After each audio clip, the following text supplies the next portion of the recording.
मैं डॉक्टर जसवीर सिंह, भूतपूर्व प्रभारी चिकित्सा अधिकारी, राजकीय आयुर्वेदिक चिकित्सालय, उत्तर प्रदेश सरकार, अपने चैनल तन की बात में आपका स्वागत करता हूं। आजकल हम रेस्पिरेटरी डिजीज़ के बारे में आपको बता रहे हैं। आज मैं आपको प्लूरिसी के बारे में बताऊंगा। हालांकि ये एक प्रकार की टीबी ही है, टीबी का ये दूसरा रूप है।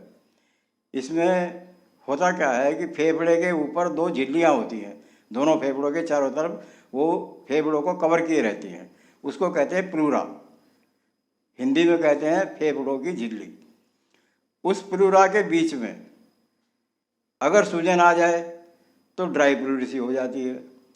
अगर उसमें पानी भर जाए तो वेट प्लूरिसी हो जाती है। वेट प्लूरिसी के भी दो प्रकार हैं, जिसमें केवल पानी भरा होता है वो वेट प्लूरिसी है, और जिसमें बाद में पस बन जाता है वो प्लूरिसी विद एफ्यूजन है। यानी उसमें प्लूरिसी विद एफ्यूजन या प्लूरेंट प्लूरिसी कहते हैं। अब इसके कारण क्या है? किसी को निमोनिया हो गया हो, टाइफाइड हो गया हो, इन्फ्लुएंजा हो गया हो, या वात की बीमारी हो गई हो, रूमेटिक डिजीज हो गई हो, या कोई पेट की बीमारी हो गई हो, उन वजहों से प्लूरा में सूजन आ जाती है, फेफड़े की झिल्ली में सूजन आ जाती है। इसके अलावा इसका एक कारण और भी होता है। अगर छाती में चोट लग जाए, पसली में चोट पहुंच जाए या पसली का फ्रैक्चर हो जाए तो भी प्लूरिसी हो जाती है। अब इसके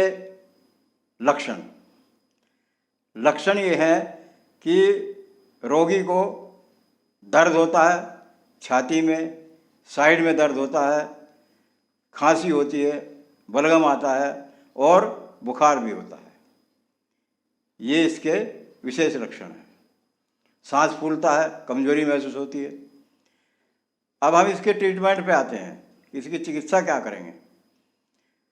इसकी चिकित्सा में भी वासे का विशेष उपयोग है। वासे के पत्तों का रस शहद में मिला करके ट्यूबरकुलोसिस वालों को पिलाते हैं तो उससे फायदा हो जाता है। इसके बारे में एक श्लोक कहा गया है शास्त्रों में, वासायाम विद्यमानेन आशायाम जीवितस्य च रक्तपित्ती शयिकाशी किमर्थम अवसीदति। यानी जब तक वासा जिंदा है, जब तक वासा उपस्थित है, तब तक 4 प्रकार के रोगियों को निराश नहीं होना चाहिए। रक्तपित्त वाले को, ट्यूबरकुलोसिस वाले को, खांसी वाले को और दमा वाले को। तो प्लूरिसी भी एक तरह का टीबी ही है। अब इसमें क्या करते हैं कि इसमें हम लहसुन भी खिला सकते हैं। करीब 30 ग्राम लहसुन आधा किलो दूध में और आधा किलो पानी डाल करके उसमें पकाएं, और जब वो 1/4 रह जाए उसको छान के रख लें, और उसको 20-25 ml की मात्रा में रोगी को सुबह शाम देते रहें।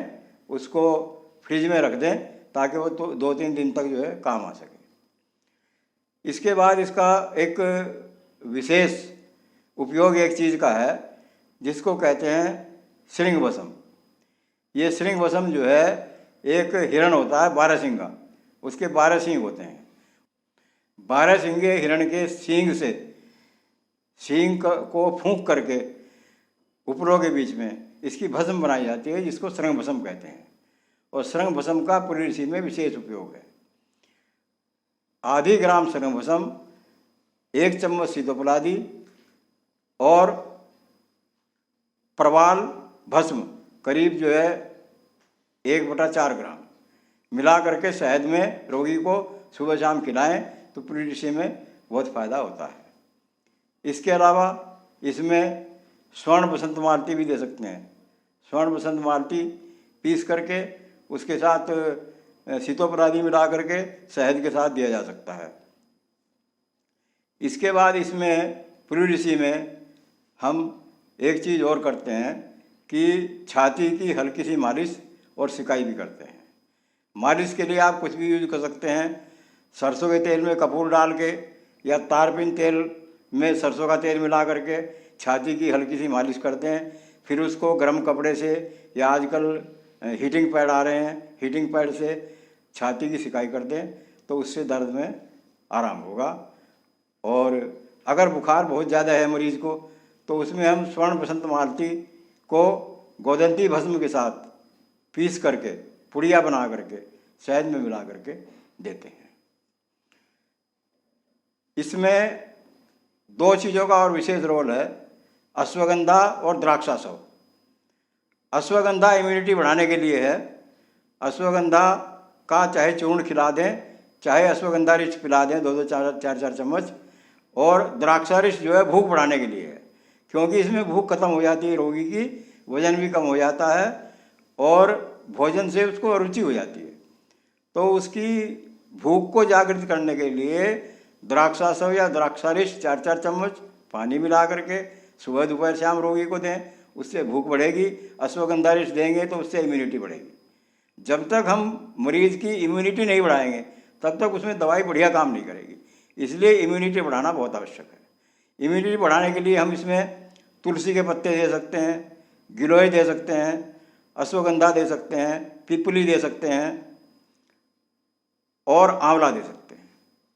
प्लूरिसी के रोगी को बहुत सी बातों का परहेज़ करना पड़ता है, जैसे ठंडी हवा का, बारिश में भीगने का, ठंडी चीज़ें खाने का, ये विशेष परहेज़ है। दही, केला और अमरूद, इसका परहेज़ करना चाहिए। और उसकी ताकत बढ़ाने के लिए हम क्या कर सकते हैं? ताकत बढ़ाने के लिए उसके हम च्यवनप्राश खिला सकते हैं और मीट जो है उसका रस दे सकते हैं, अंडा दे सकते हैं और दूध दे सकते हैं। इसके अलावा क्या नहीं करना चाहिए उस रोगी को? उसको ज़्यादा से ज़्यादा आराम करना चाहिए, करवट से नहीं लेटना चाहिए, सीधे भी नहीं लेटना चाहिए, क्योंकि सीधे लेटने में उसको सांस लेने में दिक्कत होती है। ज़्यादातर टाइम उसका बैठ के ही कटता है।